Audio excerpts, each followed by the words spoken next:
Hey everyone, welcome back to Crypto Cash. Thank you so much for joining me here. Hope you're having an amazing day and enjoying this nice bright sea of red. Just go ahead and let this scroll for a little while so you can see how awesome all the markets are doing.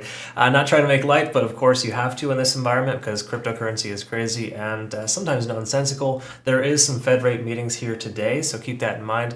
There's minutes coming out here in just a few hours, so that will essentially give us an understanding of what's going on here. But the main reason why this is occurring, in all likelihood, is preparing for that. You can kind of see the Asian and U.S. markets just dominating the selling pressure. Okay, so we'll take a look at the liquidation levels, specifically open interest. It's a really interesting way that's pursuing or continuing, if you will, and just kind of look at a handful of other things too.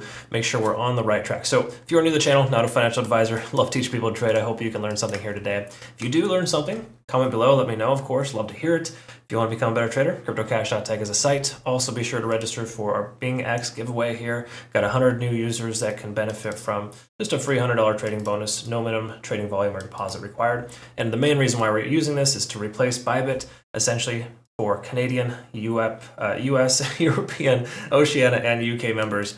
They have no VPN or KYC requirements. I think Canada does have VPN, but that's just kind of like an exception, okay? But simply put, check that out, link down below if you want to register for that and take benefit. So with Bitcoin, what we want to jump into here is a couple things. First of all, the MACD-FU. This is something I was talking to about with my admin this morning, and it's one of those things where like it's obnoxious and unfortunate, but a lot of times when it comes to the MACD, it's a good indication of momentum, right? Well, we've got this guy here, and now this guy here. I was telling you yesterday too, just because we are touching the MACD doesn't mean we've officially converged. So I hope that you watched my video all the way through and you got that, because we were waiting for confirmation. It's why we didn't take any trades yesterday, and we're very glad that we didn't.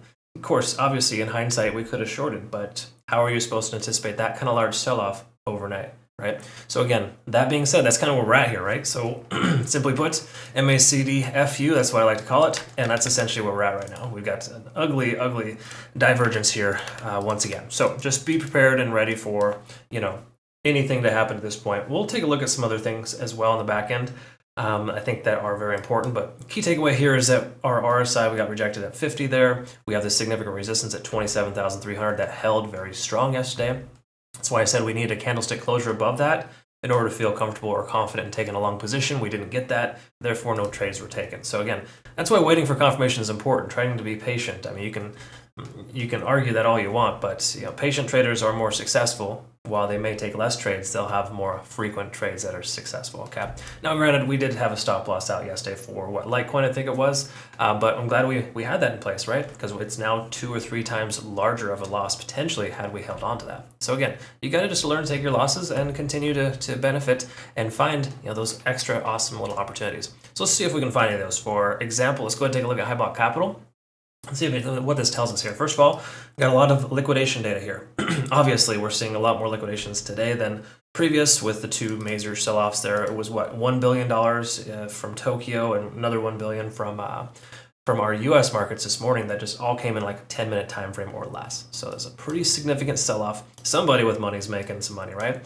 And then, of course, we got this here, the global bid-ask ratio. More people are trying to buy right now than sell, which makes sense. You got to keep that in mind. But when it comes to long positions, and that's more so like a spot type of situation, keep this in mind. When it comes to like leverage, for example, there's a lot of closed long positions here today. So a lot of longs close their positions, either forcefully or not. And then also a lot of shorts have opened their positions. So this could be late shorts. Let's actually find out. I'm curious.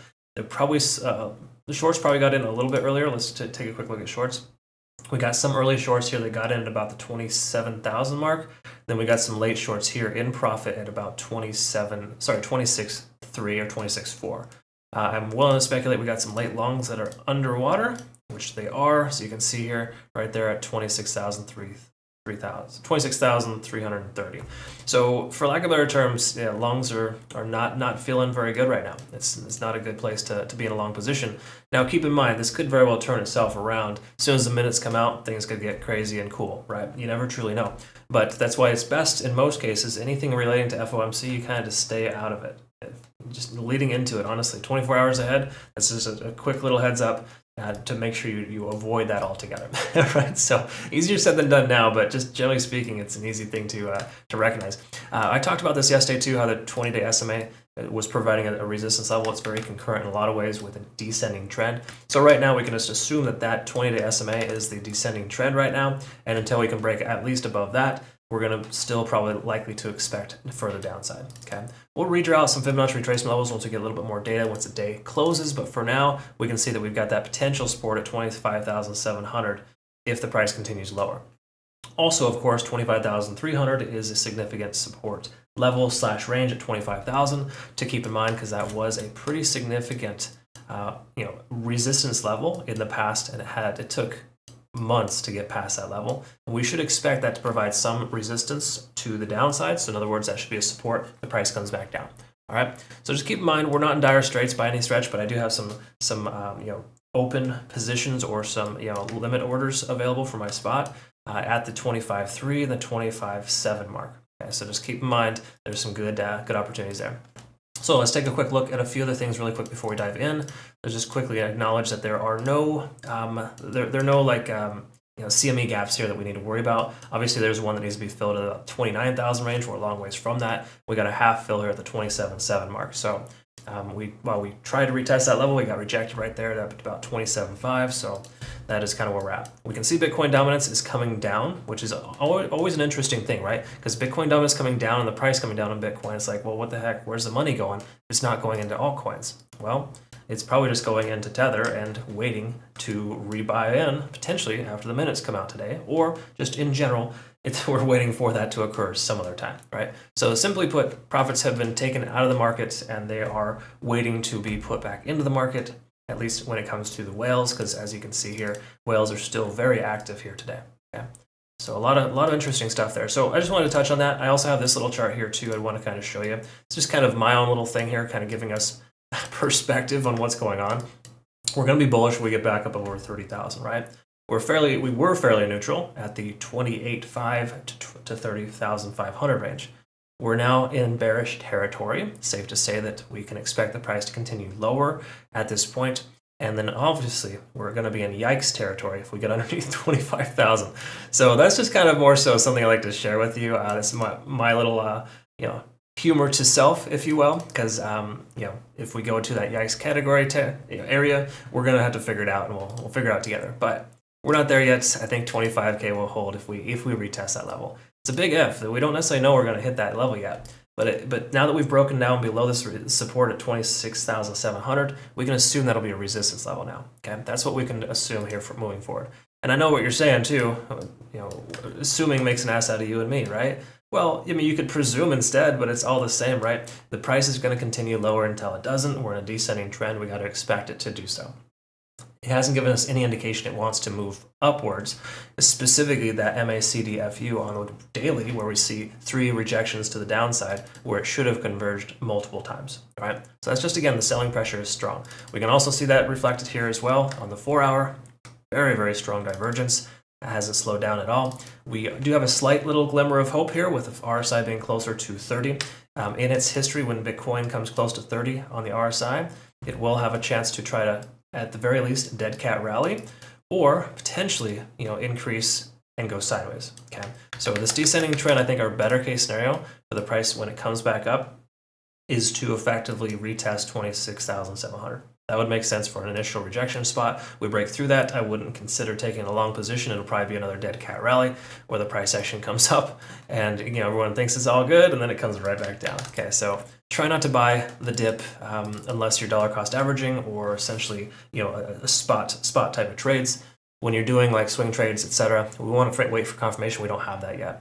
Again, other folks out there are probably going to be telling you to just short your shirt off, but I think at this point, this extension going into the minutes, it makes sense, and it would make even more sense if the price turned itself around to wreck those late shorts. Okay, it's a lot of manipulation in the market, unfortunately, and you just kind of got to get in there, the head of who's controlling the market. And a lot of folks have sold as much Bitcoin as they can. They probably don't have any left.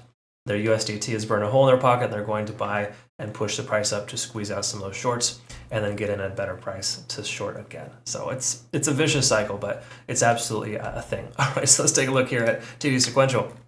Came down to a 9 last night, whilst some of us were sleeping. And of course, we can see here reflected there, the London market tried to rally things back, had no success, and of course the price shot down for the New York market. So generally speaking, we can see here that TD sequential is telling us that we were overextended. We shouldn't have had this extra sell-off, but we have. And now that we're here, we maybe have another 5 hours of continuation. Keep in mind, we have close to 5 hours left until the US markets close. So is that a coincidence? No, there's a good chance at the end of today's trading day, we will see a shift in momentum, or at least going sideways. We'll just see how much lower they can push the price. Interesting thing here we can see with the Ichimoku cloud. This is what I was talking about yesterday. Try not to buy into this. When we're here, we could see that the lagging span was intersecting with a price action. It was basically an indication to close your long position and to wait for confirmation. At that point, I was instructing you, or just recommending, of course, pretty much telling myself this, wait for confirmation to close at 27,300 or higher. We never achieved that. Price continued lower, and that's what happens when you do not wait for confirmation if you got into a long position here. So try not to be a late long or a late short in this case. I think we do got to wait for a little bit more confirmation, but the truth here is that if you have a short position open, you've got plenty of time to leave it open and to not worry too much because you're totally in the clear. So if you got a short open right now, I just don't necessarily close it. Maybe consider taking some profits. That's what I like to do. Trim, majority of your position, if you will, because you're already obviously in the green. You don't want to get too greedy, and then obviously make sure that you just consider all angles. But simply put, this tells us that we have significant divergence and we could continue for at least another 5 hours in this same direction. It would make more sense for the price to consolidate a little further before it drops, but again, the minutes have a lot to do with that, and we'll see that here in a couple of hours, kind of what's going on. That is pretty much all we have here. Honestly, it's just not, it's an S show, right? Put in your words there, call it what you will, but it's not fantastic. So just keep in mind, this can and will turn around eventually. I do feel that 25,300 will hold as a strong support if we can get there. We have an initial support at 25,700. We can take a quick peek at some potential retracement levels here really quick, just to see how much further it could go if it does. We do see a support range here at about 26,240. But ultimately, yeah, right there as expected. We got, once again, that 25,300 mark. We've got 25,900 as another potential area. But I would say, generally speaking here at this point, the safe presumption is the price will continue lower until it doesn't. That's the best way to go. I think at least until we bottom out on the RSI on the 4 hour, we should expect further downside. So I'm not super, confident in taking a long position right now. I think that shorts might be appropriate at this point. I hope that makes sense for you and I described this correctly. Be cautious and careful and try not to trade into the minutes here soon. That could shift the dynamic a little bit here for us, okay? So best luck out there. Be very cautious, be careful. And again, if you made it this far in the video, thanks for watching. And obviously make sure that you reference our BINGX giveaway here for that free $100 trading bonus with no deposit required. Okay, so awesome stuff there. Once again, that's only for our UK, US, Canadian, European members here.